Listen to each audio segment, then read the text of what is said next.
ಆ ರಾತ್ರಿ ಮೇಲ್ಕೋಟೆಯಲ್ಲಿ ದೀಪಗಳು ಹಚ್ಚಲ್ಪಟ್ಟವು, ಆದರೆ ಯಾರಿಗೂ ಗೊತ್ತಿರಲಿಲ್ಲ ಆ ದೀಪಗಳು ಬೆಳಕಿಗಾಗಿ ಅಲ್ಲ, ವಿದಾಯಕ್ಕಾಗಿ ಎಂದು. ಇದು ಕ್ರಿಶ 1786 ನವೆಂಬರ್ 10. ದೀಪಾವಳಿಯ ಮುನ್ನ ರಾತ್ರಿ ಮಕ್ಕಳು ನಗುತ್ತಿದ್ದರು. ಮನೆಗಳ ಮುಂದೆ ದೀಪಗಳು ಹೊಳೆಯುತ್ತಿತ್ತು, ದೇವಾಲಯಗಳಲ್ಲಿ ಪ್ರಾರ್ಥನೆ ನಡೆಯುತ್ತಿತ್ತು. ಎಲ್ಲವೂ ಸಾಮಾನ್ಯವಾಗಿಯೇ ಕಾಣುತ್ತಿತ್ತು. ಆದರೆ ಅಂಧಕಾರ ಈಗಾಗಲೇ ಆ ಊರನ್ನು ಸುತ್ತಿಕೊಂಡಿತ್ತು. ಅರ್ಧರಾತ್ರಿ, ಯುದ್ಧದ ಘೋಷಣೆ ಇಲ್ಲ, ಎಚ್ಚರಿಕೆಯ ಕೂಗು ಇಲ್ಲ, ಕೇವಲ ಸೈನಿಕರ ಹೆಜ್ಜೆಗಳ ಶಬ್ದ. ಟಿಪ್ಪು ಸುಲ್ತಾನದ ಸೇನೆ ಮೌನವಾಗಿ ಮೇಲ್ಕೋಟೆಗೆ ಪ್ರವೇಶಿಸಿತು. ಬೆಳಿಗ್ಗೆ ಸೂರ್ಯೋದಯವಾದಾಗ ಊರಿನ ರಸ್ತೆಗಳು ಕೆಂಪಾಗಿದ್ದವು. 700ಕ್ಕೂ ಹೆಚ್ಚು ಶವಗಳು, ಸೈನಿಕರಲ್ಲ, ಯೋಧರಲ್ಲ, ಹಬ್ಬ ಆಚರಿಸುತ್ತಿದ್ದ ಸಾಮಾನ್ಯ ಕುಟುಂಬಗಳು, ಪ್ರಾರ್ಥನೆ ಮಾಡಿದ ಕೈಗಳು, ಮಕ್ಕಳ ದೇಹಗಳು. ಆ ದಿನದಿಂದ ಮೇಲ್ಕೋಟೆಯಲ್ಲಿ ದೀಪಾವಳಿ ಹಬ್ಬವಾಗಲಿಲ್ಲ, ಅದು ಶೋಕವಾಯಿತು. ಆದರೆ ಈಗ ಪ್ರಶ್ನೆ ಒಂದೇ. ಪಾಠಪುಸ್ತಕಗಳಲ್ಲಿ ಮೈಸೂರಿನ ಹುಲಿ ಎಂದು ಹೊಗಳಲ್ಪಟ್ಟ ಟಿಪ್ಪು ಸುಲ್ತಾನ್ ಸ್ವಾತಂತ್ರ್ಯ ಹೋರಾಟಗಾರ, ವೀರರಾಜ. ಒಂದು ಸತ್ಯವನ್ನು ಮರೆಮಾಡಲು ಆಗುವುದಿಲ್ಲ.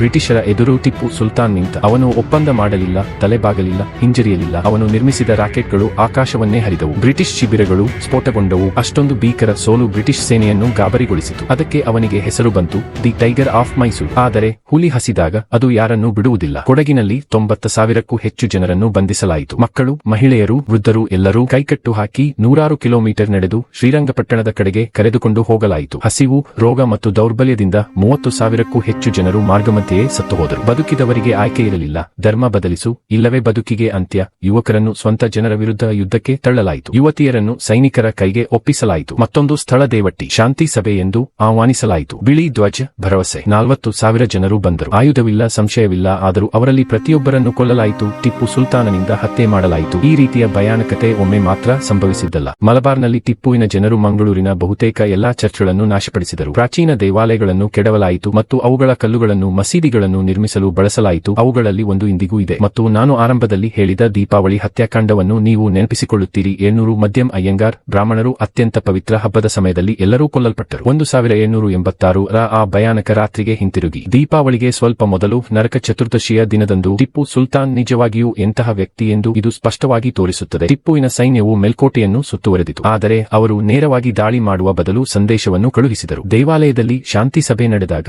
ಗ್ರಾಮಸ್ಥರು ಪವಿತ್ರ ಸ್ಥಳವನ್ನು ನಂಬಿದ್ದರು, ಆದ್ದರಿಂದ ಅವರು ಅದನ್ನು ಕೇವಲ ಶಾಂತಿ ಸಭೆ ಎಂದು ನಂಬಿದರು. ಅವರನ್ನು ಕತ್ತಿ ಮತ್ತು ಬಾಣಗಳಿಂದ ಕೊಲ್ಲಲಾಯಿತು ಎಂದು ನೀವು ಭಾವಿಸುತ್ತೀರಿ ಅಲ್ಲವೇ? ಆದರೆ ಇಲ್ಲ, ಅವರನ್ನು ಯುದ್ಧ ಆನೆಗಳು ಪುಡಿ ಮಾಡಿ ಕೊಂದವು. ಅವರು ಮಕ್ಕಳನ್ನು ಬಿಡಲಿಲ್ಲ. ಅವರ ಕುಟುಂಬಗಳು ತಲೆಮಾರುಗಳಿಂದ ಪ್ರಾರ್ಥಿಸುತ್ತಿದ್ದ ಚೆಲುವನಾರಾಯಣ ದೇವಾಲಯವನ್ನು ಲೂಟಿ ಮಾಡಲಾಯಿತು. ಚಿನ್ನವನ್ನು ಕದಿಯಲಾಯಿತು. ಪ್ರಾಚೀನ ಗ್ರಂಥಗಳನ್ನು ಸುಟ್ಟು ಬೂದಿ ಮಾಡಲಾಯಿತು. ಮಹಿಳೆಯರು ಮತ್ತು ಮಕ್ಕಳನ್ನು ಕೈದಿಗಳಾಗಿ ಎಳೆದುಕೊಂಡು ಹೋಗಲಾಯಿತು. ಆ ರಾತ್ರಿಯ ನಂತರ ಮಧ್ಯಂ ಅಯ್ಯಂಗಾರ್ ಸಮುದಾಯವು ದೀಪಾವಳಿ ಆಚರಿಸುವುದನ್ನು ನಿಲ್ಲಿಸಿತು. 200 ವರ್ಷಗಳಿಗೂ ಹೆಚ್ಚು ಕಾಲ ಅವರು ಶೋಕಿಸಿದ್ದಾರೆ. ಭಾರತವು ಪ್ರತಿ ವರ್ಷ ದೀಪಗಳನ್ನು ಬೆಳಗಿಸುವಾಗ ಆಚರಿಸುವ ಬದಲು ಟಿಪ್ಪು ಸುಲ್ತಾನ್ ತಮ್ಮ ಜೀವನದಲ್ಲಿ ತಂದ ಕತ್ತಲೆಯನ್ನು ಅವರು ನೆನಪಿಸಿಕೊಳ್ಳುತ್ತಾರೆ. ಇದು ವದಂತಿಯಲ್ಲ, ಇದು ಪ್ರಚಾರವೂ ಅಲ್ಲ. ಟಿಪ್ಪು ಸುಲ್ತಾನದ ಸ್ವಂತ ಪತ್ರಗಳಲ್ಲಿ ದೇವಾಲಯಗಳನ್ನು ನಾಶ ಮಾಡಲು ಮತ್ತು ಬಲವಂತದ ಮತಾಂತರ ಮಾಡಲು ನೀಡಿದ ಆದೇಶಗಳಿವೆ. 8,000ಕ್ಕೂ ಹೆಚ್ಚು ದೇವಾಲಯಗಳು ಧ್ವಂಸವಾದವು. ಲಕ್ಷಾಂತರ ಬದುಕುಗಳು ಚೂರಾಗಿ ಬಿದ್ದವು. ಹಾಗಾದರೆ ಟಿಪ್ಪು ಸುಲ್ತಾನ್ ಯಾರು? ವಿದೇಶಿ ಆಕ್ರಮಣದ ವಿರುದ್ಧ ನಿಂತ ವೀರನ ಅಥವಾ ಸ್ವಂತ ಜನರ ಮೇಲೆ ನರಕ ಸುರಿಸಿದ ಆಡಳಿತಗಾರನ? ಸತ್ಯ ಅಸಹಜ. ಅವನು ಧೈರ್ಯಶಾಲಿ ಕೂಡ, ಕ್ರೂರ ಕೂಡ. ಟಿಪ್ಪು ಸುಲ್ತಾನ್ ಪೂರ್ಣ ಹೀರೋ ಅಲ್ಲ,